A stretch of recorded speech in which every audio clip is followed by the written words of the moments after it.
বন্ধুর বিয়েতে এসে নিজের স্ত্রীকে কনের সাজে দেখে আমি চমকে উঠলাম। কিছুক্ষণের জন্য আমি স্তব্ধ হয়ে গেলাম।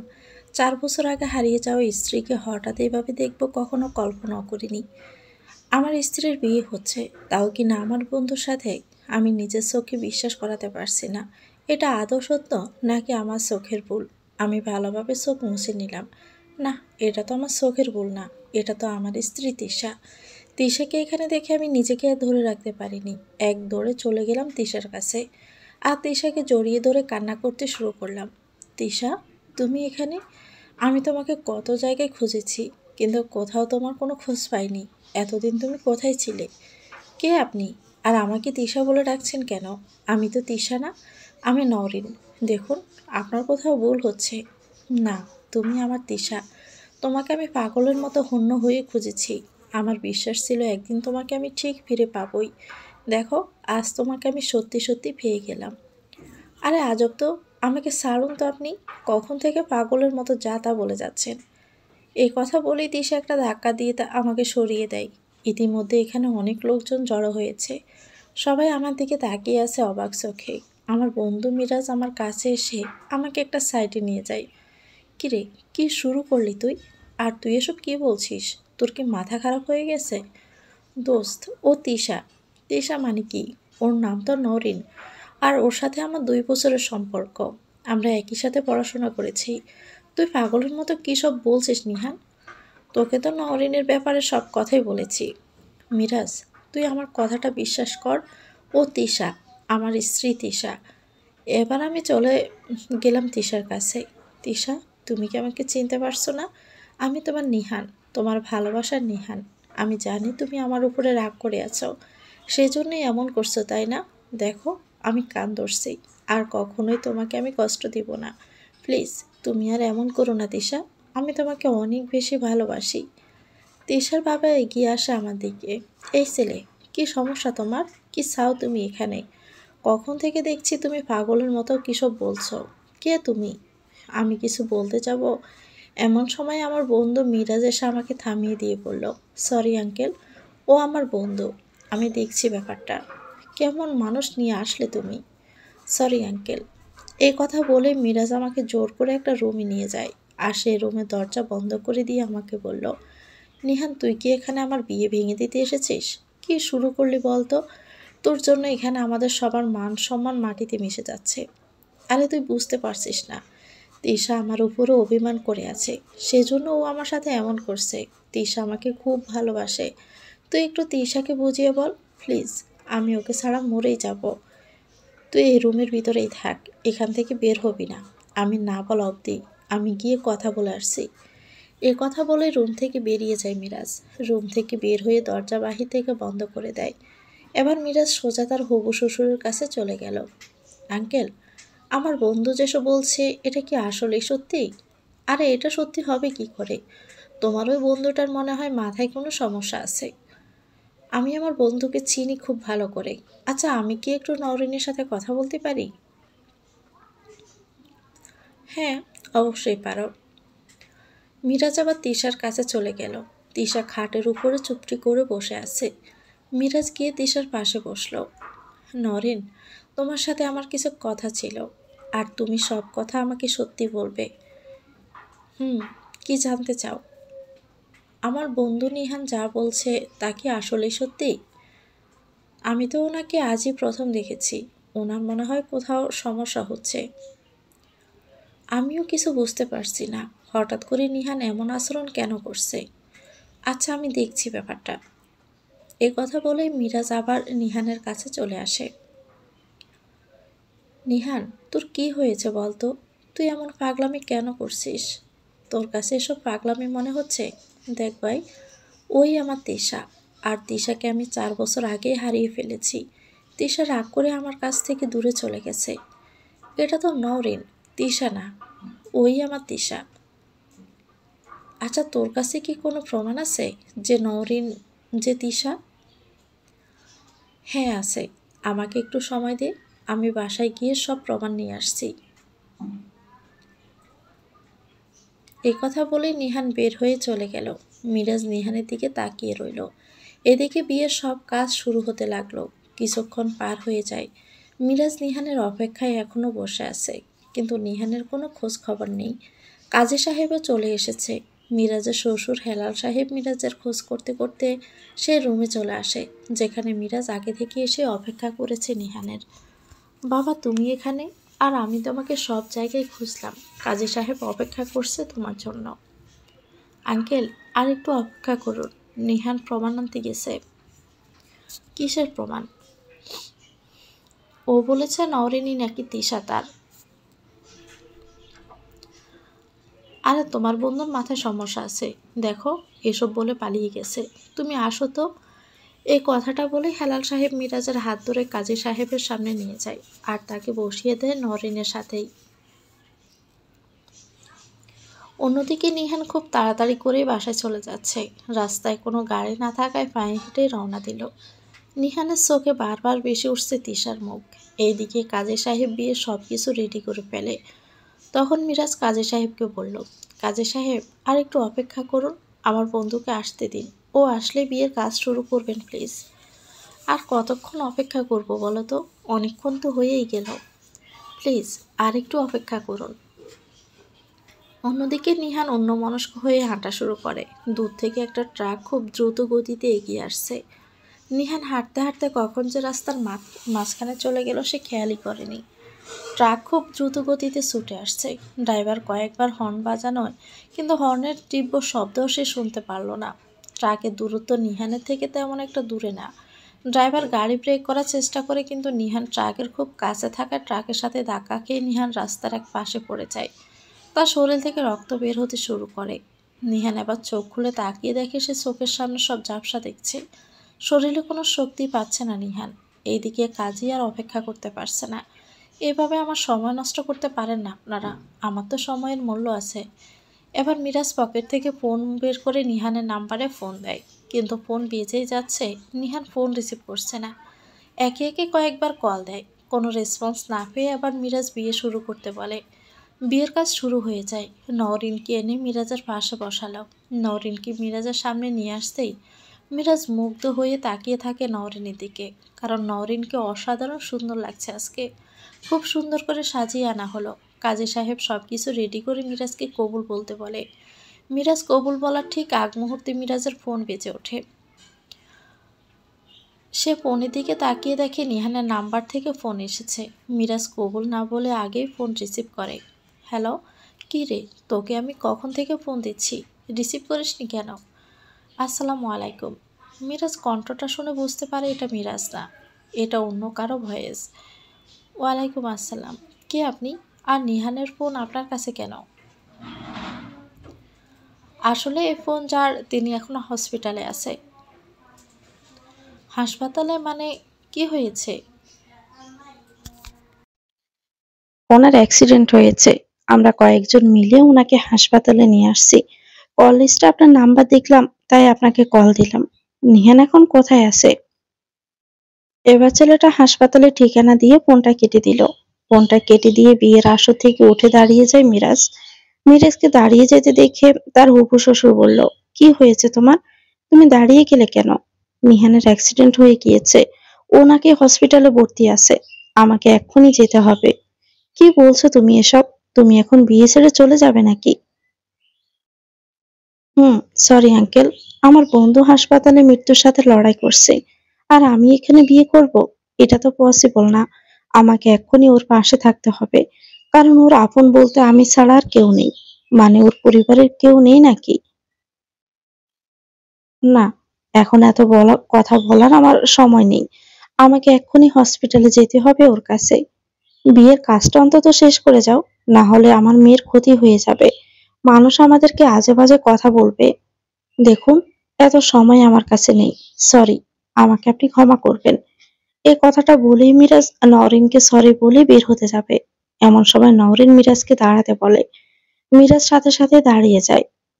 প্লিজ নওরিন, তুমি তোমার বাবার মতো বলবে না। দেখো, ওর আমি ছাড়া আর কেউ নেই। আমি তোমাকে আটকানোর জন্য তো দাঁড় করিনি, আমিও তোমার সাথে যাব। নওরিনের কথা শুনে মিরাজ অনেক খুশি হয়ে যায়। মিরাজ নওরিনকে নিয়ে বের হতে যাবে। তখনই হেলাল সাহেব বলে সেও যাবে। এবার সবাই তাড়াতাড়ি হাসপাতালের দিকে চলে যেতে থাকে। কিছুক্ষণের মধ্যেই সবাই হাসপাতালে গিয়ে পৌঁছে যায়। হাসপাতালের ভিতরে গিয়ে নিহানের খোঁজ নিয়ে নিহানের কেবিনে চলে যায়। নিহানের কেবিনে গিয়ে দেখে নিহানের পুরো শরীরে ব্যান্ডেজ করা। ডাক্তার এসে জিজ্ঞেস করে এই রোগীর বাড়ির লোক আসছে কিনা। মিরাজ ডাক্তারের কাছে চলে গেল। ডাক্তার, ওর কি অবস্থা এখন? আমি ওর বন্ধু হই। ও আচ্ছা, তা ওনার মা বাবা কোথায়? ওর মা বাবা তো কেউ বেঁচে নেই। আচ্ছা, যাই হোক, রোগীর অবস্থা তেমন একটা ভালো না। ওনার চিকিৎসা এই হাসপাতালে করা সম্ভব না। আপনি ওনাকে অন্য হাসপাতালে কোথাও নিয়ে যান। আমি আপাতত রক্ত বন্ধ করার জন্য ব্যান্ডেজ করে দিয়েছি। আমি একটা হাসপাতালের ঠিকানা লিখে দিচ্ছি, ওনাকে দ্রুত আপনারা সেখানেই নিয়ে যান। ওকে ডাক্তার। এবার ডাক্তারের দেওয়া ঠিকানা অনুযায়ী নিহানকে নিয়ে বেরিয়ে পড়ে। এদিকে নিহানের অবস্থা ধীরে ধীরে ক্রিটিক্যাল হতে থাকে। নিহান মুখ দিয়ে কোনো শব্দই বের করতে পারছে না। ভালোভাবে তাকাতেও পারছে না সে। শুধু চোখ দিয়ে পানি গড়িয়ে পড়ছে। মিরাজ নিহানের হাত ধরে বলে, চিন্তা করিস না, তোর কিছুই হবে না। আমি তো আছি তোর সাথে। মিরাজের সাথে নরেন আর তার বাবাও এসেছে। কিছুক্ষণের মধ্যে তারাও হাসপাতালে পৌঁছে যায়। হাসপাতালের সামনে যেতে ডাক্তার ডাক্তার বলে ডাকতে থাকে মিরাজ। মিরাজের শব্দ শুনে কয়েকজন ডাক্তার চলে আসে আর নিহানকে তাড়াতাড়ি করে নিয়ে যায় অপারেশন রুমে। নিহানকে ঘুমের ইঞ্জেকশন দিয়ে একজন ডাক্তার বেরিয়ে আসে। ওনার শরীরের অনেক জায়গায় কাটা গিয়েছে আর ওনার শরীর থেকে অনেকটা রক্তও বেরিয়ে গেছে। এখন আমাদের ইমিডিয়েট রক্তের প্রয়োজন। আমাদের স্টক শেষ হয়ে গিয়েছে। ওর রক্তের গ্রুপ কি? এ পজিটিভ। হুট করে নওরিন বলে উঠল, ডাক্তার, আমার এ পজিটিভ। আমি ওনাকে রক্ত দিব। কথাটা শুনে মিরাজ অনেক বেশি খুশি হয়ে গেল। এবার নওরিন রক্ত দিতে চলে যায়। রক্ত দেওয়া শেষ করে নওরিন বাহিরে চলে আসে আর নিহানকে অপারেশন শুরু করে দেয়। সবাই বাহিরে অপেক্ষা করতে থাকে। হঠাৎ করে মিরাজ বলে উঠল, এসব আমার জন্যই হয়েছে। আমি যদি তখন বিশ্বাস করতাম তাহলে আজ আমার ভাইয়ের মতো বন্ধুকে এতটা কষ্ট করতে হতো না। দেখো বাবা, এতে তোমার কোনোই দোষ নেই। মিরাজ মাথা নিচু করে অজোরে কান্না করতে থাকে। নওরিন মিরাজের কাছে এসে বলল, আচ্ছা মিরাজ, ওনার সাথে তোমার কতদিনের পরিচয়? 2 বছর চলছে। মাত্র 2 বছর? তাহলে তুমি ওনার স্ত্রীকে কি দেখোনি? না, কিন্তু ও আমাকে বলেছে ওর স্ত্রী নাকি তাকে ছেড়ে চলে গেছে অভিমান করে, আর নাকি ওর কাছে আর ফিরে আসেনি। তোমার সাথে পরিচয় হলো কি করে ওর? সে অনেক কথা। আজকে যে আমি এখানে দাঁড়িয়ে আছি সেটা ওর জন্যই আছে, আর ওর পরিবারের জন্য। আমি বুঝলাম না। ওকে, আমি তাহলে বুঝিয়ে বলছি। তাহলে শোনো। ফ্ল্যাশব্যাক।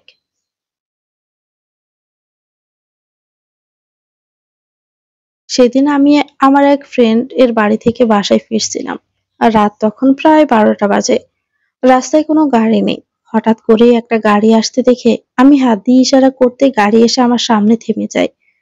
আর তখনই গাড়ির ভিতর ছিল নিহান আর তার মা বাবা। নিহানের আব্বু গাড়ি ড্রাইভিং করছিল। উনি আমাকে বলল, কে তুমি বাবা? আঙ্কেল, আমাকে একটু সামনে নামিয়ে দিবেন প্লিজ। আসলে অনেক রাত হয়ে গিয়েছে তো, কোনো গাড়িও আমি পাচ্ছি না। যদি একটু লিফট দিতেন তাহলে আমার অনেক বড় উপকার হতো। ওকে, কোনো সমস্যা নেই, তুমি গাড়িতে আসো। আমি গাড়িতে উঠে খেয়াল করলাম নিহান চুপচাপ গাড়ির ভিতরে বসে আছে। ও একটি বারও আমার দিকে তাকায়নি। আমি হাত বাড়িয়ে হাই বললাম। ও হাত মিলিয়ে আবারও চুপচাপ হয়ে গেল। আমি আর কিছুই বললাম না। হঠাৎ করে গাড়িটা মাঝপথে থেমে যায়। সামনে তাকিয়ে দেখি নিহান আর তার কয়েকজন বন্ধু দাঁড়িয়ে আছে। নিহানের সাথে আমার আগে থেকে ঝামেলা চলছিল।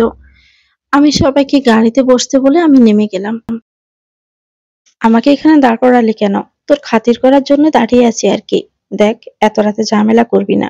আর ওরা আমার পরিবার না। আর তোর সাথে আমি এত কথা বলতেও চাই না। আমাকে যেতে দে। কেন রে? না দিলে তুই কি করবি? দেখবি আমি কি করি? এ কথা বলতেই কয়েকজন এসে মিরাজকে ধরে ফেলে। এটা দেখে নিহান গাড়ি থেকে নেমে আসে। এ কি সমস্যা আপনাদের? আপনারা এমন করছেন কেন? ওনাকে ছাড়ুন। এ কথা বলে নিহান মিরাজকে ছাড়ানোর চেষ্টা করে।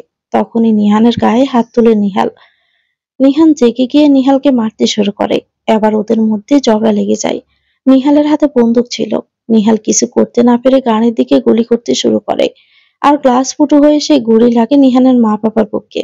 এটা দেখে নিহালও পালিয়ে যায়, আর তোর পোলাপানদেরকে নিয়ে। নিহানের মা বাবার মৃত্যুর সময় নিহানকে আমার হাতে তুলে দিয়ে যায়, আর আমরা দুজনেই ওই শহর ছেড়ে চলে আসি, কারণ নিহান অনেকবার ওদের সাথে গ্যাঞ্জাম করেছে। আমি আর কাউকে হারাতে চাইনি বলে এই শহরে চলে আসি।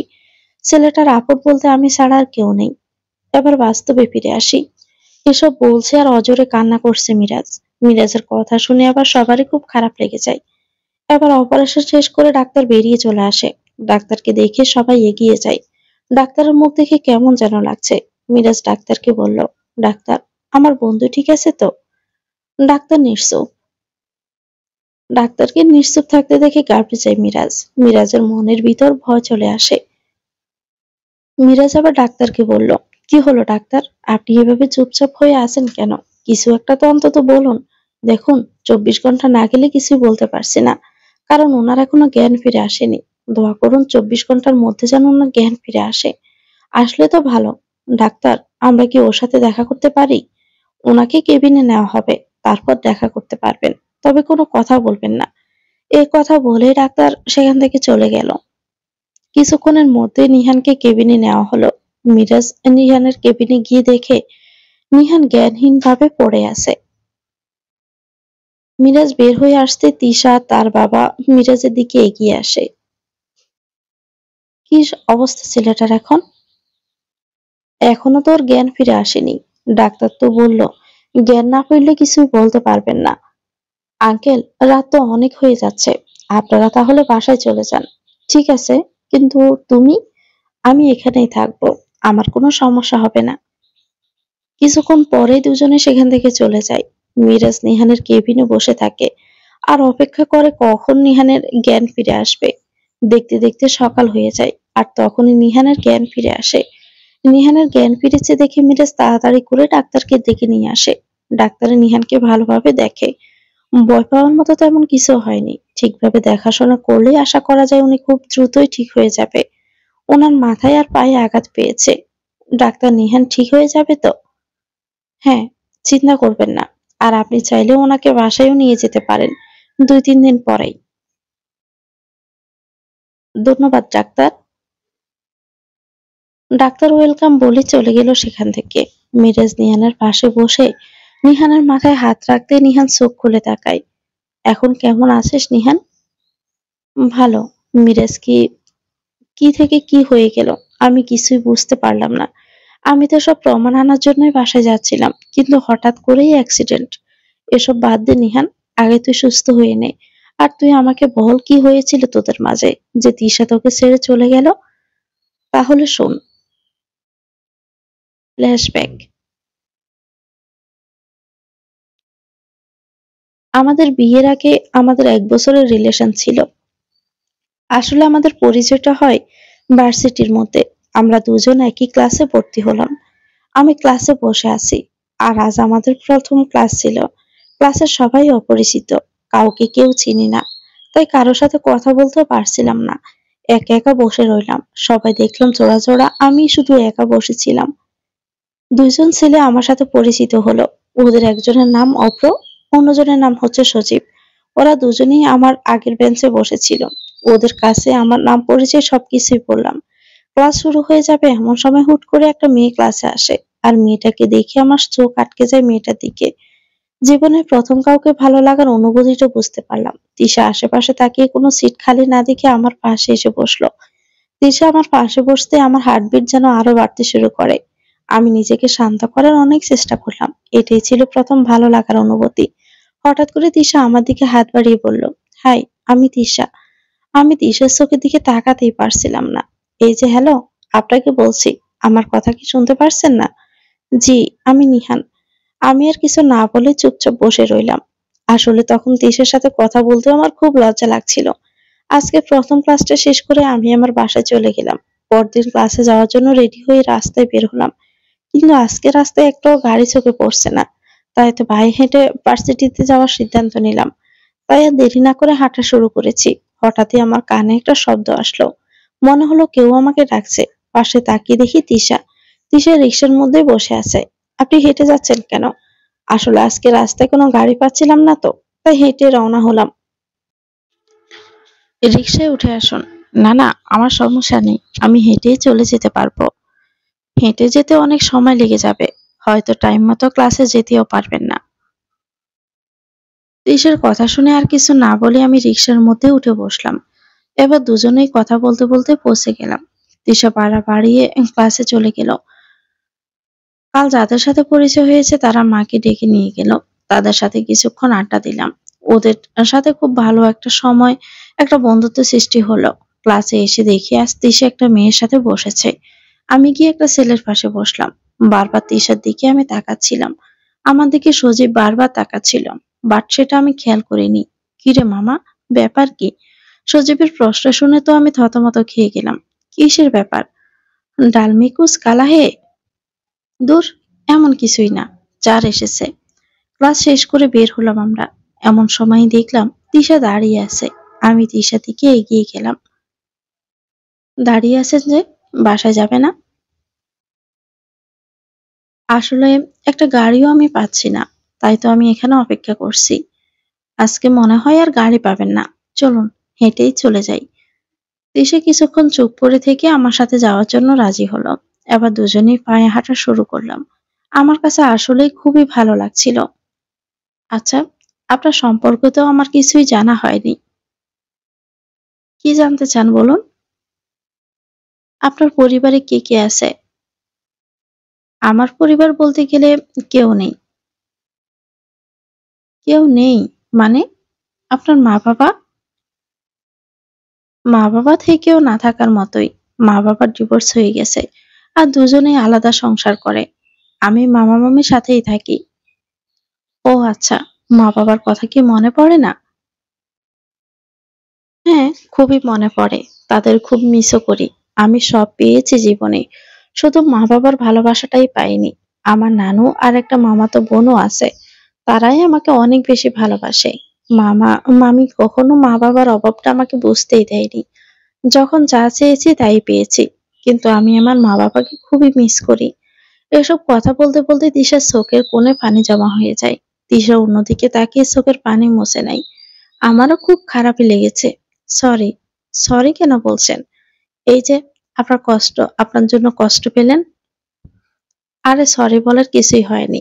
আপনার ব্যাপারে তো কিছু বললেন না। আমার পরিবারে আমি আর মা বাবা, এই আমাদের পরিবার। সুখী পরিবার আপনাদের তাহলে। আমি তিশার কথা শুনে একটা মুচকি হাসি দিলাম। তারপর আবারও হাঁটা শুরু করলাম। দুজনের মাঝে ভালো একটা সম্পর্ক হয়ে যায়। অনেক দিন এভাবেই কেটে যায়। তিশাকে আমি মনে মনে ভালোবেসে ফেললাম। তবে এখনো তিশাকে বলার সাহস হয়নি। আসলে আমি জানি না তিশা আমার ভালোবাসা কিভাবে মেনে নিবে। তাই তো ভয়ে কিছুই বলতে পারিনি। আমার বন্ধুরাও জেনে গেছে আমি তিশাকে পছন্দ করি। সজীব আমার কাছে এসে বলল, নিহান, তুই তিশাকে তোর ভালোবাসার কথা বলছিস না কেন? কিভাবে বলবো বল? তিশা কি আমাকে ভালোবাসে? তুই বুঝিস না, তিশা সবসময় তোর খোঁজ খবর নেয়, তোকে ছাড়া কাউকেও বুঝেও না। আমার মনে হয় তিশাও তোকে ভালোবেসে ফেলেছে। আমার আগে শিওর হতে হবে, তারপর। আচ্ছা শুন, 2 দিন পরে আমাদের ভার্সিটিতে অনুষ্ঠান আছে। তুই তিশাকে বল তোর পছন্দের শাড়ি পরে আসতে, তাহলেই তো বুঝতে পারবি। আচ্ছা ঠিক আছে। সজীবের কথায় আমি তিশার কাছে বললাম ও যেন অনুষ্ঠানের দিন একটা কালো শাড়ি পরে আসে। দেখতে দেখতে অনুষ্ঠানের দিন এগিয়ে আসে, আর আজ অনুষ্ঠান। আমি খুব তাড়াতাড়ি এসে তিশার জন্য অপেক্ষা করতে থাকি। কখন তিশা আসবে? হঠাৎ করে আমার গাড়ে কারো হাতের স্পর্শ অনুভব করতে আমি চমকে উঠে পিছনে তাকালাম। তাকিয়ে দেখি সজীব। কি রে, এইভাবে চমকে উঠলি কেন? ভয় পেয়েছিস? আরে না, ভয় পাবো কেন? কি ব্যাপার আজ এত তাড়াতাড়ি? তিতা তিশা আসছে নাকি? না, এখনো আসেনি। তিশার অপেক্ষায় আমি আছি, আর খুব চিন্তায় আছি। ও কি আসলে আমার বলা ব্ল্যাক শাড়িটা পরে আসবে তো? আরে আসবে আসবে, কাল দেখিসনি কিভাবে একটা মুচকি হাসি দিল। আর কোনো কথা না বলে অপেক্ষা করতে থাকলাম আমি সেখানে। অপেক্ষার প্রহর যেন শেষই হচ্ছে না। হঠাৎ করে সজীব আমাকে সামনে দিকে ইশারা করলো, আর আমি তাকিয়ে অবাক হয়ে গেলাম। চোখ যেন সরাতেই পারছি না। কালো শাড়িতে তিশাকে অনেক বেশি সুন্দরী দেখাচ্ছে। কপালে কালো টিপ, হাতে কালো কাঁচের ছড়ি, ঠোঁটে হালকা গোলাপি লিপস্টিক। আমি যেন ক্রাশ খেয়ে গেলাম। আমি তো হা হয়ে তাকিয়ে রইলাম। কখন যে তিশা আমার সামনে চলে আসলো আমি বুঝতেই পারিনি। কি হলো? এভাবে তাকিয়ে আছো কেন? তিশার কথা আমার কান অব্দি আসলোই না। আমি মুগ্ধ হয়ে তার দিকে তাকিয়ে আছি। এবার একটা ধাক্কা খেয়ে আমার হুঁশ ফিরেছে। কি হলো নিহান? কই কিছু না তো। কেমন লাগছে আমাকে বললে না তো তুমি? দারুণ লাগছে তোমাকে। আমি তো তোমার রূপে ফিদা হয়ে গেছি একদম। কি? না না, তেমন কিছু না। তোমাকে খুবই সুন্দর লাগছে। এমন সময় তিশার ফোন বেজে ওঠে। তিশা ফোনটা রিসিভ করে অন্যদিকে চলে গেল। আর সজীব আমাকে বারবার বলছে তিশাকে প্রপোজ করার জন্য, কিন্তু আমি তো সাহসে পাচ্ছি না। এবার সজীব আমাকে টেনে হিঁচড়ে তিশার সামনে নিয়ে গেল। তিশা, নিহান আমাকে কিছু বলতে চাই তোমাকে। কিছু বলবে নিহান? কিছুক্ষণ চুপ থেকে মনের ভিতরে সাহস এনে বললাম, হ্যাঁ বলো তাহলে। আমি সাথে সাথে হাঁটু গেড়ে বসে পড়লাম তিশার সামনে। আর ওকে বললাম, ভার্সিটিতে তোমার সাথে আমার যখন প্রথম দেখা হয়েছিল, দুচোখ ছিল কাজল দিয়ে আঁকা। তাকিয়েছিলে মুচকি হেসে, খুশিতে জোয়ারে গিয়েছিলে বেশে। পরনে ছিল নীল চুড়িদার, ওড়নাখানি ছিল রংবাহার, কালো কেশে বিনুনি করে ক্লিপ দিয়ে আটা, চরণে ছিল হাওয়াই, লাগছিল বেশ সাদামাটা। তিশা, আমি তোমাকে প্রথম দেখায় ভালোবেসে ফেললাম। কখনো বলার সাহস হয়নি আমার। আর চিৎকার দিয়ে বলতে ইচ্ছে করছে, ভালোবাসি তোমায়, please do you love me. আমার কথা শুনে তিশা একটা মুচকি হাসি দিয়ে চলে গেল সেখান থেকে। সাথে সাথে মন খারাপ হয়ে গেল আমার। তিশা আমাকে কিছুই বলল না। আমি সজীবের দিকে তাকিয়ে রইলাম।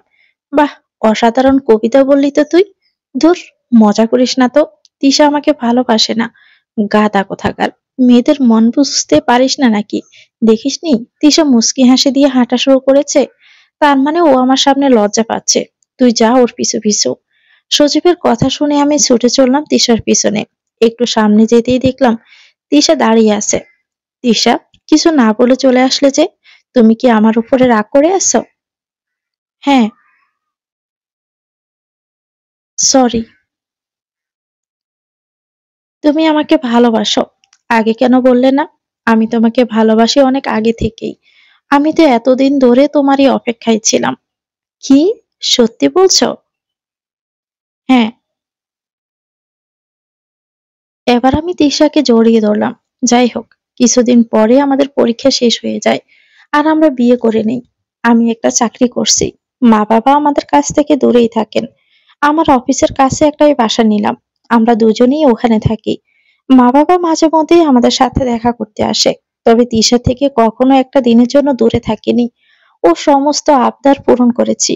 ও যখন যেটা চেয়েছে তখনই তাই দিয়েছি। আমাদের দুজনের মধ্যে ভালোবাসার কমতি ছিল না। দুজন দুজনকে খুবই ভালোবাসতাম। দুজন দুজনকে সব কাজে সাহায্য করতাম। সবকিছুই ঠিকভাবেই চলছিল। হঠাৎ করে আমাদের বিয়ের 1 বছর পূর্ণ হলো। তিশা রাতে আমাকে তাড়াতাড়ি বাসায় আসতে বলে। বাসায় তাড়াতাড়ি কেন আসতে বললো সেটা আমি খুব ভালোভাবেই জানি। তিশা হয়তো মনে মনে ভাবছে আমি ভুলে গিয়েছি। এটা আমাদের প্রথম বিবাহ বার্ষিকী, আমি কি ভুলতে পারি? আজ আমার অফিসে অনেক কাজ পড়েছে। এই কাজ শেষ না করে যাওয়াও যাবে না। কাল সকালে সব কাগজ জমা করতে হবে। কি করব বুঝতে পারছি না। এদিকে সন্ধ্যা পেরিয়ে রাত নেমে আসলো। তিশা বাসা থেকে বারবার ফোন দিচ্ছে। যাই হোক, আমি ফোনগুলো রিসিভ না করে বারবার কেটে দিচ্ছিলাম। কখন যে রাত 12টা বেজে গেছে আমি খেয়ালই করলাম না। কাজ শেষ করে অফিস থেকে বের হয়ে দেখি 12টা 45 মিনিট বাজে। আসলে আমার কাছেও ভীষণ খারাপ লাগছে। আমি এবার বাসার দিকে রওনা হলাম। কিছুক্ষণের মধ্যে বাসায় পৌঁছেও গেলাম। বাসার দরজার মধ্যে কলিং বেল বাজালাম। কিছুক্ষণের মধ্যে তিশা এসে দরজাটা খুলে দিল। দেখলাম তিশা চুপচাপ হয়ে আছে। আমি তিশার চুপচাপ থাকার ব্যাপারটা বুঝতে পেরে ওকে বললাম, তিশা, সরি, অফিসে জরুরি কাজ ছিল। সরি বলতে হবে না। কি কাজ ছিল আমি জানি। কখনো তো একটা ফুলও আমাকে উপহার দাওনি। কখনো আমাকে একটা ভালো জিনিসও গিফট দাওনি। কখনো আমার জন্মদিনে একটা উইশ অব্দি করলে না। কখনো তোমাকে, তার জন্য আমি কিছুই বলিনি নিহান। কিন্তু আজ তুমি আমার সাথে যেটা করলে ওটা তুমি ঠিক করোনি। তিশা কথাগুলো বলছে আর কান্না করছে। এটা সত্যি যে আমি তিশাকে কখনো কোনো উপহার দেইনি। তিশা চোখের পানি মুছে আবারও বলল, সারাদিন কতটা আশায় ছিলাম। তুমি আমার সব আশায় পানি ঢেলে দিলে। তিশা, আমার বিষয়টা বোঝার চেষ্টা করো। আমি আর তোমার কোনো কথা শুনতে চাই না। আমি আর তোমার সাথে সংসার করতেও চাই না নিহান। এভাবে আমি তোমার সাথে থাকতে পারবো না। বাহ, এই তোমার ভালোবাসা তিশা? এই কারণে তুমি আমার সাথে সংসার করতে চাও না? তিশা, একটা কথা বলো তো, আমি কি কখনো তোমার অযত্ন করেছি? হ্যাঁ, আমি কোনো ডে সেলিব্রেট করি না, কারণ এসব আমার কাছে কিছুই মনে হয়নি। তুমি আমার সাথে যতদিন আছো, আমার কাছে 365 দিনই স্পেশাল লাগে। আলাদা করে স্পেশাল দিন আমার লাগে না। আমি প্রতিদিন তোমাকে নতুন করে ভালোবাসি। ভালোবাসার মধ্যে আলাদা করে ডের প্রয়োজন হয় না তিশা। এসব বলে আর কোনো লাভ নেই নিহান। তুমি আমাকে কেমন ভালোবাসো সেটা আজ প্রমাণ করে দিয়েছো। আসলে আমি বুঝতে পেরেছি সবকিছুই। কই, আগে তো তুমি এমন ছিলে না। কখনো তো আমার ফোন ইগনোর করতে না। যতই কাজ থাকতো তুমি সব ফেলে আমার কাছে চলে আসতে। হয়তো তুমি এখন নতুন কাউকে পেয়েছো, তার জন্যই এমন করছো। তিশার মুখে কথাটা শুনে আমি আর নিজেকে কন্ট্রোল করতে পারলাম না। গায়ে সব শক্তি দিয়ে তিশার গালে দিলাম এক চড়। তিশা গালে হাত দিয়ে কান্না করতে লাগলো। আমার হাতে থাপ্পড় খেয়ে কান্না শুরু করলো তিশা। বাহ নিহান, আজ তুমি আমার গায়েও হাত তুললে। তোমার ভালোবাসা আজ আমার জানা হয়েছে। আমি আর থাকতে চাই না তোমার সাথে।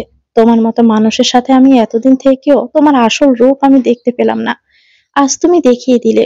এই কথা বলে তিশা নিজের রুমে চলে গেল। আর সে কিছুক্ষণের মধ্যে নিজের জামা কাপড় গুছিয়ে বের হয়ে চলে আসে আমার সামনে। তিশা আমার সাথে কোনো কথা না বলে বাসা থেকে বের হয়ে যেতে যায় এত রাতে। তিশা, তুমি কি পাগল হয়ে গেছো? এত রাতে তুমি কোথায় যাবে? দেখো, আমি ইচ্ছে করে তোমার গায়ে হাত তুলতে চাইনি। আর আমি চাইনি তোমার গায়ে হাত তুলতে। প্লিজ তিশা, এমন করো না। আমি তোমাকে সত্যি অনেক বেশি ভালোবাসি। তিশা আমার কোনো কথা না শুনেই বাসা থেকে বের হয়ে যায়। আমি অনেকবার আটকানোর চেষ্টা করেছি, কিন্তু তিশা আমার কোনো কথাই শুনেনি। তিশা একটা গাড়িতে উঠে চলে যায়। তিশা নিজে ফোন অফ করে রাখে।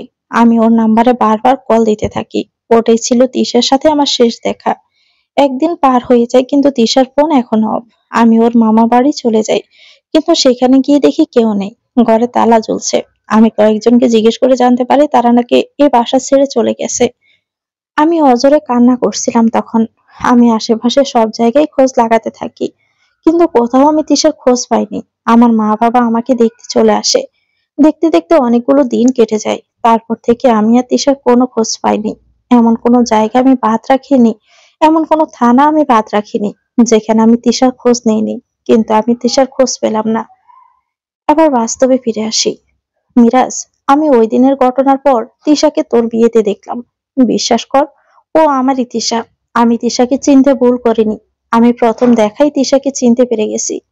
হঠাৎ করে সামনের দিকে তাকিয়ে দেখি তিশা, তিশার বাবা দাঁড়িয়ে আছে আমাদের সামনে।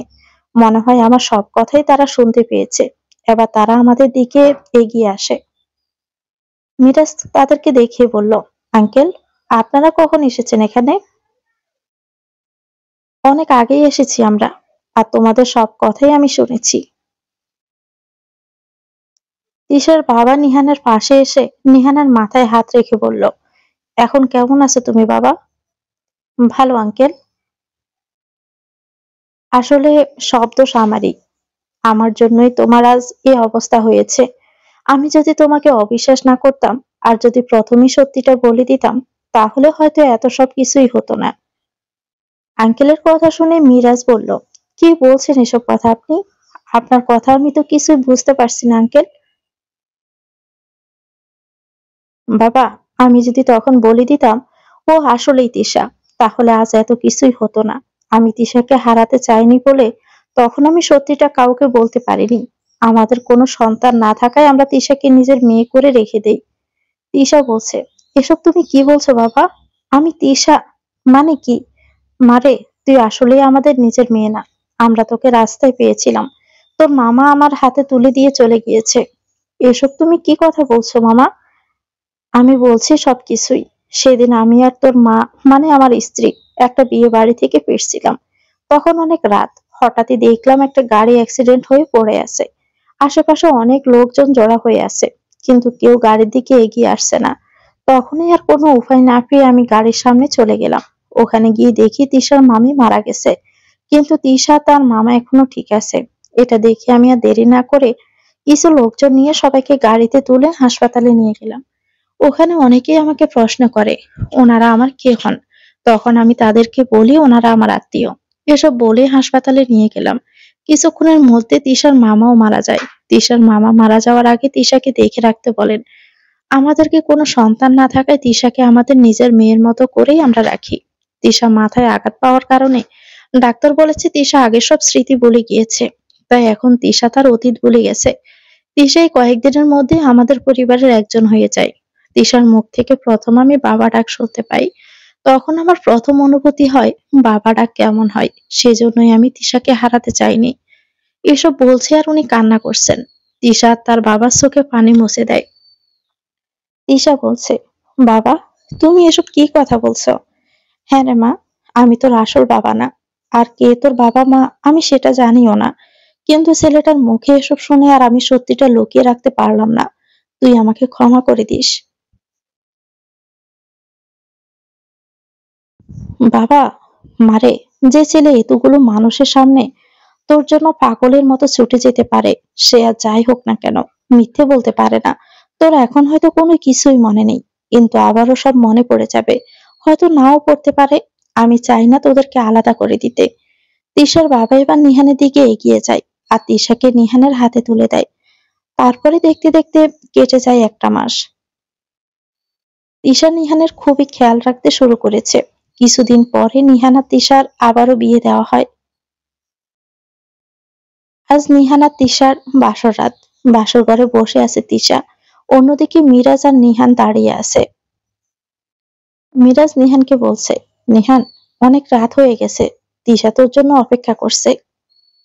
নিহান কোনো কথা না বলেই মিরাজকে জড়িয়ে ধরে কান্না করতে শুরু করে দেয়। নিহান, কি হলো তোর? এভাবে কান্না করছিস কেন? তোর জন্য আমি আমার তিশাকে ফিরে পেয়েছি। তোর কথা আমি কোনোদিনও বলতে পারবো না। হয়েছে, এবার তুই ভিতরে যা। নিহান এবার ভিতরে চলে গেল। অন্যদিকে মিরাজ তার চোখের পানি মোছে, কারণ সে তার নিজের বন্ধুর জন্য নিজের ভালোবাসাকে শেষ করে দিল। একটু খারাপ লাগলেও সে আজ অনেক খুশি, কারণ সে নিজের বন্ধুর মুখে হাসি ফুটিয়ে তুলতে পেরেছে।